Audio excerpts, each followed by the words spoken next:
जरा एक ऐसे पहाड़ के बारे में सोचिए जो माउंट एवरेस्ट से तो काफी छोटा है, लेकिन आज तक उस पर कोई चढ़ नहीं पाया। जी हां, ये है माउंट कैलाश का रहस्य।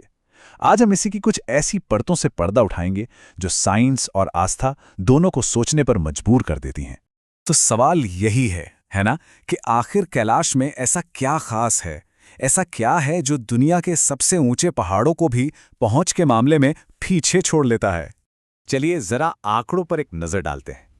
माउंट एवरेस्ट पर आप जानते हैं 7,000 से भी ज्यादा लोग चढ़ाई कर चुके हैं, लेकिन माउंट कैलाश ऑफिशियली एक भी नहीं। अब ये सिर्फ एक छोटा मोटा फर्क नहीं है, ये एक बहुत बड़ा अंतर है जो कैलाश के रहस्य को और भी ज्यादा गहरा बना देता है।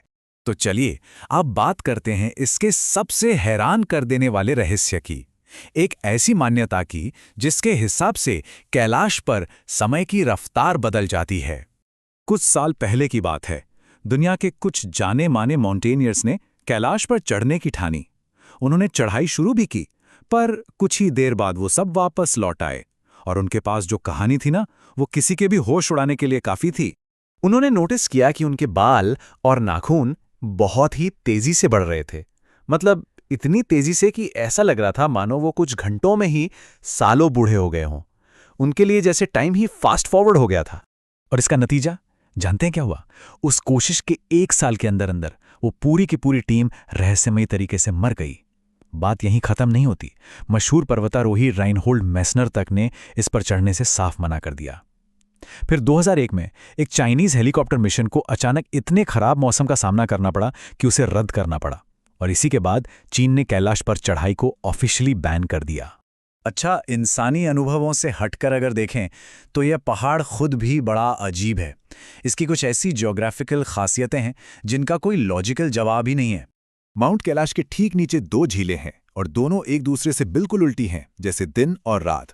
एक तरफ है मानसरोवर झील, एकदम साफ मीठे पानी की शांत झील जो कड़ाके की ठंड में भी कभी नहीं जमती, और दूसरी तरफ है राक्षस ताल, खारे पानी की एक बंजर झील जिसे लोग घोंसलेक भी कहते हैं।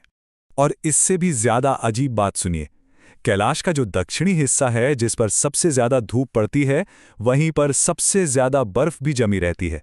अब ये तो एक ऐसा पैराडॉक्स है जो साइंस के नियमों को ही चुनौती देता है।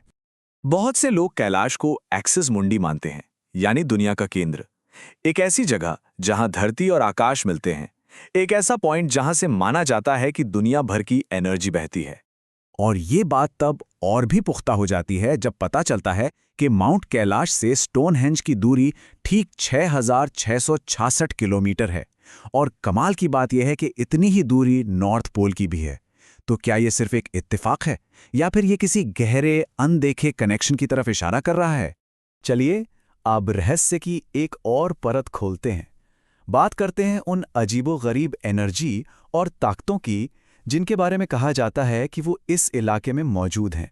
1999 में एक रशियन टीम ने एक ऐसा दावा किया जिसने सबको चौंका दिया। अर्नस्ट मुल्दाशेव का कहना था कि कैलाश कोई नेचुरल पहाड़ है ही नहीं, बल्कि ये एक बहुत बड़ा मैन मेड पिरामिड है जिसे किसी बहुत ही एडवांस्ड पुरानी सभ्यता ने बनाया था।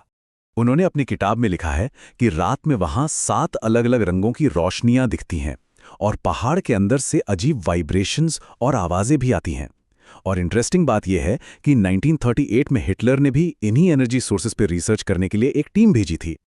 अब ये सिर्फ सुनी सुनाई बातें नहीं हैं। नासा की रिसर्च बताती है कि कैलाश के इलाके में मैग्नेटिक फील्ड आसपास की जगहों से 3,000 से 8,000 नैनो टेस्ला ज्यादा है, जो कि एक बहुत बड़ा फर्क है। इतना ही नहीं, यहाँ की ग्रेविटेशनल फोर्स भी स्टेबल नहीं है, वो लगातार घटती बढ़ती रहती है। साइंटिस्ट्स इसके पीछे 2 वजहें बताते हैं। या तो कैलाश के अंदर कोई छिपा हुआ ज्वालामुखी है, या फिर कोई बहुत बड़ी गुफा है जो धरती के केंद्र तक जाती है।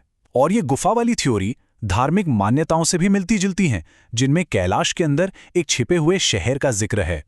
तो चलिए अब वापस आते हैं उस सबसे चौंकाने वाले रहस्य पर, यानी टाइम के तेजी से गुजरने वाली पहेली पर।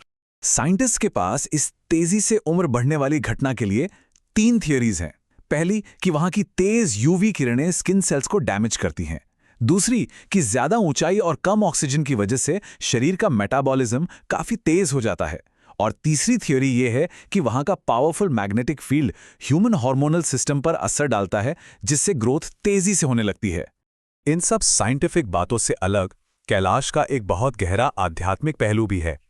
तो अब जरा उन लोगों की बात करते हैं जिनके बारे में कहा जाता है कि वो इसकी चोटी तक पहुंचे थे। इतिहास और माइथोलॉजी में सिर्फ 2 ही ऐसे लोगों का जिक्र मिलता है जो कैलाश की चोटी तक पहुंचे। पहले थे महाभारत के युधिष्ठिर, जो अपने धर्म और सच्चाई के बल पर ऊपर चढ़े, और दूसरे थे 14वीं सदी के तिब्बती संत मिलारेपा, जिन्होंने अपनी आध्यात्मिक शक्तियों का इस्तेमाल किया था। तो इससे ये बात और मजबूत होती है कि इस पहाड़ को सिर्फ शारीरिक ताकत से नहीं, बल्कि मन की पवित्रता से ही जीता जा सकता है। तो मतलब इतनी सारी थ्योरीज और कहानियों के बाद भी साइंस और रिसर्च के पास अब भी कई ऐसे सवाल हैं जिनका कोई जवाब नहीं है।